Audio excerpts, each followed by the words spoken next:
Perkenalkan, nama saya Yesya Fenatan Baudadi dengan NIM 220511140406. Di sini saya akan menjelaskan penjadwalan proses round robin. Sebelumnya, saya ingin menjelaskan pengertian penjadwalan proses. Penjadwalan proses merupakan kumpulan kebijaksanaan dan mekanisme di sistem operasi yang berkaitan dengan urutan kerja yang dilakukan sistem komputer. Penjadwalan bertugas memutuskan yang pertama, proses yang sedang berjalan, yang kedua, kapan dan berapa lama proses penjadwalan tersebut berjalan. CPU scheduling merupakan dasar dari sistem operasi multiprogramming. Hal ini dilakukan dengan men-switch CPU di antara proses-proses, sehingga sistem operasi dapat membuat komputer lebih efektif. Berikut adalah reviewnya. Yang pertama, pada sistem single processor, hanya ada satu proses dalam satu waktu. Proses lain harus menunggu CPU sampai free dan dimasukkan jadwal berikutnya. Yang kedua, pada sistem multiprogramming harus bisa memastikan proses dapat dijalankan sesuai dengan memaksimalkan CPU utilization. Tidak boleh ada CPU nganggur jika ada proses yang masih ngantri. Yang ketiga, ketika ada proses blocking atau suspend, maka CPU akan dialihkan mengerjakan proses yang lain.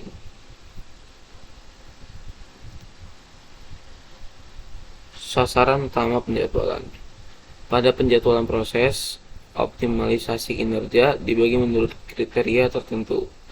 Yang pertama, adil atau fairness, yaitu mendapat jatah waktu pemroses yang sama. Tidak boleh ada yang mengalami starvation atau sebuah kondisi di mana terjadi permasalahan pada sistem manajemen resource sehingga suatu proses tidak dapat berjalan dalam waktu yang relatif lama.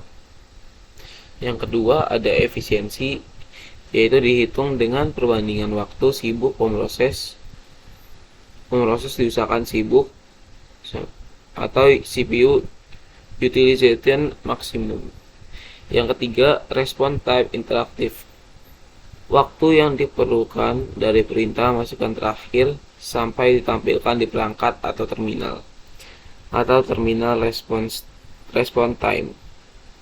Yang keempat, waiting time, waktu nyata, waktu yang diperlukan dari perintah masukan terakhir sampai dieksekusi oleh pemroses atau GPU. Event response time. Yang kelima, turnaround time, waktu yang dihabiskan dari submit sampai complete atau finish. Yang keenam, throughput, yaitu jumlah kerja atau proses yang dapat diselesaikan dalam satuan waktu. Strategi penjadwalan. Strategi penjadwalan dibagi dua, ada non-preemptif dan kejadian preemptif. Non-preemptif adalah pemroses tidak dapat diambil oleh pemroses lain sampai proses itu selesai. Sedangkan kejadian preemptif yaitu proses dapat diambil alih oleh proses lain sehingga proses disela sebelum selesai dan harus dilanjutkan menunggu jadwal waktu pemroses tiba kembali pada proses itu. Penjadwalan round robin. Penjadwalan round robin ini termasuk preemptif. Selanjutnya, preempt by time. Selanjutnya, tanpa prioritas atau prioritas sama. Mirip dengan FIFO, first in first out, cuman preemptif dan dibatasi waktu. Selanjutnya, semua diberi kuanta atau time slice yang sama. Cocok untuk sistem interaktif atau menunggu kejadian eksternal, dan tidak cocok untuk sistem real time.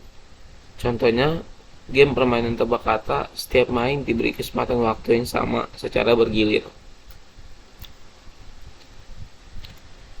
Konsep kerja round robin.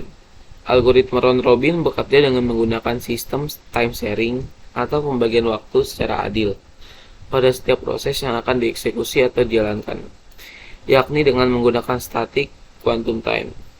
Setiap proses memperoleh 1/n waktu keseluruhan CPU. Hal ini berarti algoritma ini akan mengeksekusi atau menjalankan suatu proses berdasarkan quantum time yang telah diberikan. Apabila waktu eksekusi tersebut telah habis, maka algoritma ini akan berhenti menjalankan proses tersebut dan memasukkannya pada queue terakhir. Kemudian, algoritma ini akan melanjutkan eksekusi pada proses lain yang berada pada antrian paling depan berdasarkan quantum time yang diberikan dengan urutan kerja yang sama dengan proses sebelumnya. Singkatnya, setiap proses akan mengalami eksekusi dan pause yang sama berdasarkan quantum time yang diberikan saat tidak ada prioritas tertentu dalam algoritma ini. Contoh pengaplikasian algoritma round robin. Sebuah CPU dengan kuantum 4 mendapat beberapa proses dengan waktu kedatangan yang bersamaan seperti bitcode. P1 dapat burst time 4, P2 dengan burst time 9, P3 dengan burst time 6, P4 dengan burst time 5, dan P5 dengan burst time 3. Langkah pertama yang harus dilakukan adalah membuat Gantt chart. Masukkan proses yang berurutan, kemudian kurangi burst time dengan nilai kuantum. Di sini nilai kuantumnya adalah 4. Untuk P1, burst time dikurangi kuantum, 4 dikurangi 4 sama dengan 0. Hasilnya P1 0. P2, burst time dikurangin kuantum, burst time P2 adalah 9. Jadi 9 kurang 4 adalah 5, sisanya 5. Jadi waktunya 4. P3 burst time dikurang kuantum sama dengan 6 kurang 4 sama dengan 2. Burst time sisanya 2, waktunya adalah 4. P4 burst time dikurang kuantum 5 dikurang 4 sama dengan 1, sisa 1. Waktu antrian adalah 4. P5 burst time dikurang kuantum 3 dikurang 4 sama dengan min 1. Waktu antrian 3. Proses yang memiliki sisa kemudian dimasukkan kembali ke dalam antrian sesuai dengan urutan prosesnya. Sisa burst time dikurang kuantum berarti 5 dikurang 4, 1, sisa 1, waktu antriannya 4. P3 sisa burst time dikurang kuantum 2 kurang 4 sama dengan min 2, waktu antrian 2. P4 sisa burst time dikurang kuantum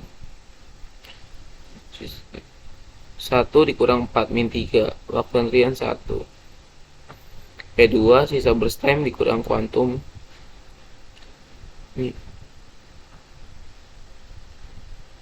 dikurang 4 sama dengan min 3, waktu antrian 1.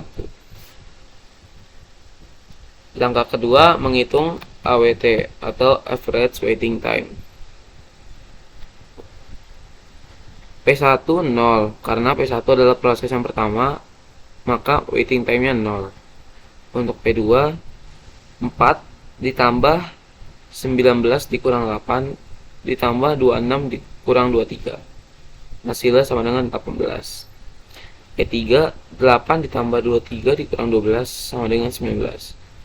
P4 12 tambah 25 dikurang 16 sama dengan 21.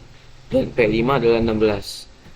Jadi AWT yang terjadi adalah 0 ditambah 18 ditambah 19 ditambah 21 ditambah 16 dibagi 5. Kenapa dibagi 5? Karena di sini terdapat 5 proses. Jadi Hasil dari penjumlahan ini adalah 74. 74 dibagi 5 adalah 14,8.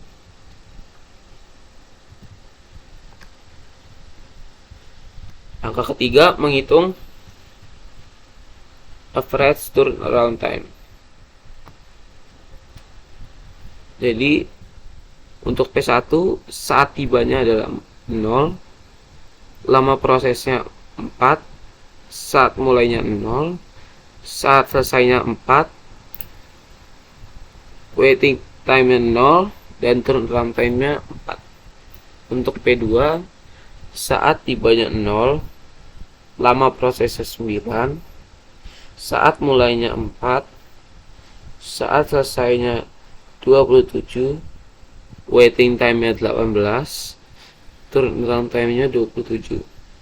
Untuk P3 saat tibanya 0, lama prosesnya 6, saat mulainya 8, saat selesai 25, waiting time 19, turnaround time 25. P4 saat tibanya 0, lama prosesnya 5, saat mulainya 12, saat selesai 26, waiting time 21, turnaround time 26. P5 saat tiba 0, lama proses 3, saat mulai 16, saat selesai 19, waiting time 16, dan turnaround time 19. Jadi jumlah turnaround time adalah 101 dibagi 5 sama dengan 20,2. Dari proses tersebut dapat diketahui nilai average turnaround time dari CPU tersebut adalah 20,2. Sekian dari saya, kurang lebihnya mohon maaf. Terima kasih.